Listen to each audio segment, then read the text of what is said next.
Civil aviation पे ये last video है जिसमें हम लोग देखेंगे इंपॉर्टेंस ऑफ सिविल एविएशन। नागरिक उड्डयन का किसी देश के लिए क्या महत्व है। पहली बात, ये फास्टेस्ट मोड ऑफ ट्रांसपोर्टेशन है, सबसे तीव्र गति से चलने वाला मोड है ये ट्रांसपोर्टेशन का, which has reduced distances and has led to drastic shrinking of the world।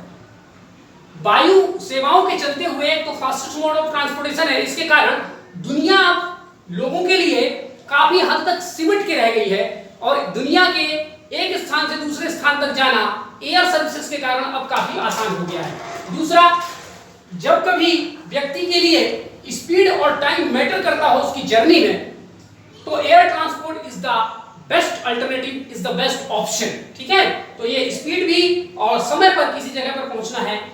ठीक है। तीसरा, it can reach remote inaccessible and hostile areas like lofty mountains, thick forests, marshy and sandy deserts areas।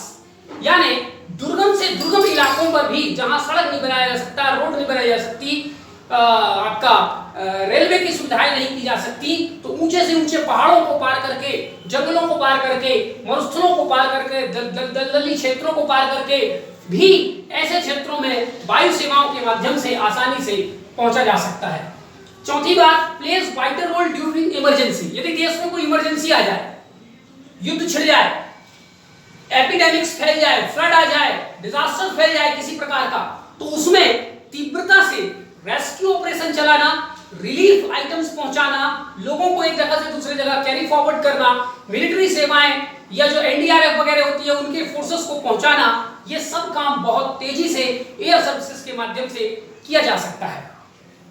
Contribute to GDP, इसके अलावा हर देश में जो air services होती है वो जीडीपी में कंट्रीब्यूट करती है। भारत में लगभग 10 बिलियन यूएस डॉलर का कंट्रीब्यूशन एयर सर्विसेज के माध्यम से भारत को प्राप्त है, जो कि हालांकि 1% से कम है जीडीपी की। इसके अलावा इंडिया की यदि हम बात करें तो डायरेक्टली ये 4 मिलियन लोगों को, यानी 40 लाख लोगों को डायरेक्टली और लगभग 60 लाख लोगों को इनडायरेक्टली एम्प्लॉयमेंट प्रोवाइड करता है।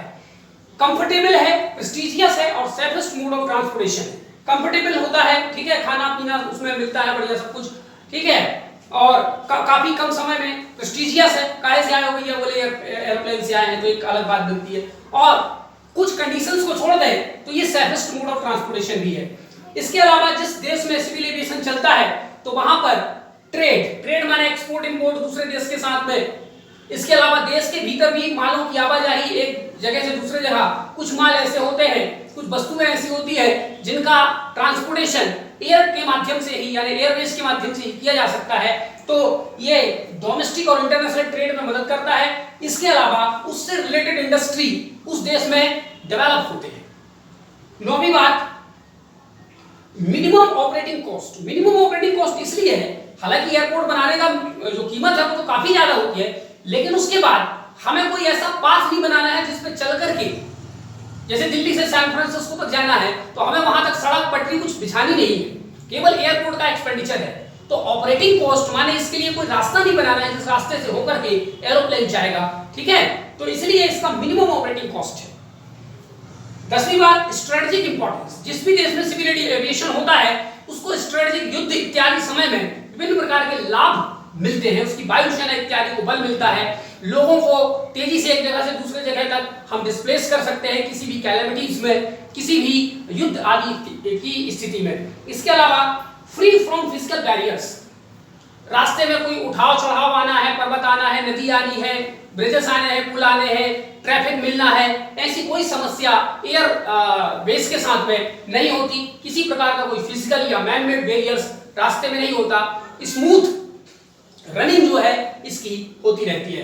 12वें नंबर पे एरियल स्प्रे, एरियल ड्रॉपिंग या एरियल फोटोग्राफी में भी हम सिविल एविएशन का हेल्प लेते हैं। माने आसमान से कोई चीज गिरानी है, खासकर एग्रीकल्चर में या क्लाउड सीडिंग में, जैसे क्लाउड सीडिंग में हम लोग एक निश्चित ऊंचाई पर जाकर के और उसमें सिल्वर क्लोराइड की स्प्रे कर देते हैं जिससे क्लाउड फॉर्मेशन होने लगता है, ठीक है, तो ये काम हम एरोप्लेन से ही कर सकते हैं। इसके अलावा मान लीजिए एक बहुत बड़े इलाके पर कोई चीज स्प्रे करनी है तो उसके लिए भी एग्रीकल्चर में या डोमेस्टिक लेवल पे या कमर्शियल लेवल पे, किसी भी लेवल पर स्प्रे करने का काम, कोई चीज ऊपर से नीचे गिरानी है ठीक है, फोटोग्राफी करनी है, तो इन सब चीजों में जो है सिविल एविएशन का बहुत बड़ा रोल है। तो ये तमाम फायदे हैं, आप और बैठ करके सोचेंगे तो दो चार फायदे आपको और मिल जाएंगे। इसके अलावा हम देखते हैं डिसएडवांटेज क्या है। तो डिसएडवांटेज ऐसे कुछ नहीं है, ठीक है, थोड़ा मोड़ा बनाना पड़ेगा हमें। एक तो हाई कॉस्ट, बस की तुलना में, ट्रेन की तुलना में, वाटरवेज की तुलना में ये बहुत महंगा होता है। तो it is not accessible by each and every people of any country. तो दुनिया में इसीलिए केवल 5% लोग एयर ट्रैवल करते हैं। दूसरे नंबर पे थोड़ा रिस्क फैक्टर इसमें ज्यादा होता है कि यदि इसमें एक्सीडेंट हुआ तो फिर सीधे ऊपर से और ऊपर चले जाएंगे, तो इसमें बचने के चांसेस थोड़ा सा कम होते हैं। ह्यूज इन्वेस्टमेंट, स्वाभाविक बात है, किसी भी देश को सिविल एविएशन इंडस्ट्री डेवलप करना है तो छोटे मोटे इन्वेस्टमेंट से काम नहीं चलता। दूसरी बात, फॉरेन डिपेंडेंसी भी सिविल एविएशन सेक्टर में किसी भी देश की अगर कुछ विकसित देशों को छोड़ दें तो बनी रहती है। क्लाइमेटिक फैक्टर्स भी एक बहुत बड़ा एक ड्रॉबैक है सिविल एविएशन का, क्योंकि यदि फॉग कंडीशन है, क्लाउड की कंडीशन है, बारिश हो रही है, ठीक है, हालांकि आजकल ऐसे बहुत सारे टेक्नोलॉजी डेवलप हो गए हैं जो फॉग इत्यादि में भी आईआर वगैरह किरणों का उपयोग करके, लेजर वगैरह का उपयोग करके, ठीक है, लेकिन फिर भी कमोवेश अभी क्लाइमेटिक फैक्टर एक बैरियर्स इनमें माने जाते हैं। लेस एक्सेसिबल का मतलब यह है कि बहुत कम लोग अभी एयरवेज को या एयर ट्रैवल को प्रेफर करते हैं, बहुत ज्यादा लोगों की पहुंच अभी इस तक नहीं हो पाई है, ठीक है। तो ये आपके एडवांटेजेस हो गए, ये डिसएडवांटेजेस हो गए। अब हम देखते हैं भारत में कुछ ऐसे एयरपोर्ट हैं जिसको स्टेट गवर्नमेंट बनाती है, कुछ ऐसे हैं जिसको एयरपोर्ट अथॉरिटी ऑफ इंडिया बनाती है, कुछ ऐसे हैं जिनको हम लोग PPP मोड में बनाते हैं, कुछ ऐसे हैं जिसको प्राइवेट कंपनियां ने बनाए हैं। तो हम लोग यहाँ पर दो प्रकार के देखेंगे। एक, वे एयरपोर्ट्स जिनको PPP मॉडल पर बनाया गया है, यानी पब्लिक प्राइवेट पार्टनरशिप, माने एक प्राइवेट कंपनी भी उसमें इन्वॉल्व है और सरकारी कंपनी भी इन्वॉल्व है। तो ऐसे भारत में 5 एयरपोर्ट हैं अभी तक, इसकी संख्या और बढ़ाने की बात चल रही है। तो अभी 5 एयरपोर्ट्स कौन कौन से हैं जो PPP मॉडल पर बने हैं? Indira Gandhi airport Delhi, Chhatrapati Shivaji Maharaj airport Mumbai, Rajiv Gandhi international airport Hyderabad, Kempegowda international airport Bangalore, Cochin airport Kerala.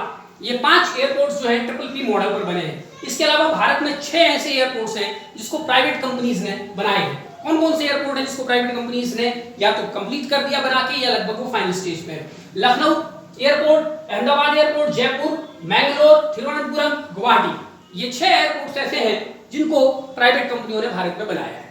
अब भारत में हम देखते हैं कि क्या भारत में कोई ऐसी प्राइवेट कंपनी है जो एयरपोर्ट कंस्ट्रक्शन का काम करती है? हाँ है। तो private companies engaged in airport development in India. यहां पर 6 कंपनियों के नाम लिखे हैं, कुछ और भी कंपनियां, लेकिन ये 6 बड़ी महत्वपूर्ण कंपनियां हैं। पहला है एसएल इंफ्रास्ट्रक्चर मुंबई, ये एयरपोर्ट डेवलपमेंट का काम करती है, प्राइवेट कंपनियां हैं ये सब।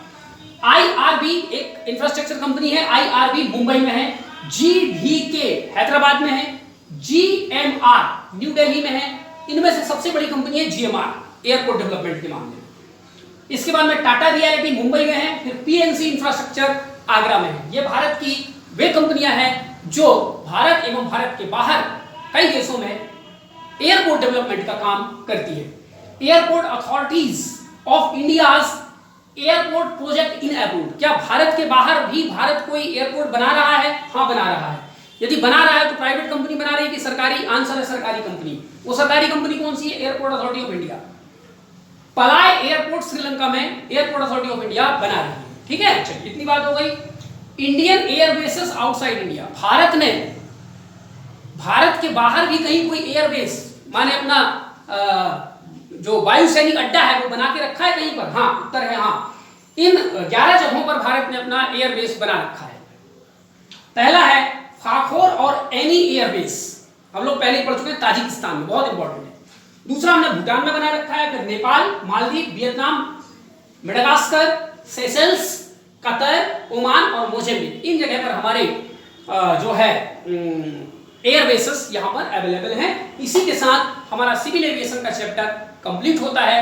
अब नेक्स्ट में हम लोग देखते हैं इफ इट इज पॉसिबल तो मिलिट्री एविएशन के बारे में हम लोग चर्चा करेंगे, अदरवाइज उसकी यहाँ पर जरूरत नहीं है। वो जब कभी हम डिफेंस पढ़ेंगे तो वहां पर देखेंगे, ठीक है। चलिए धन्यवाद।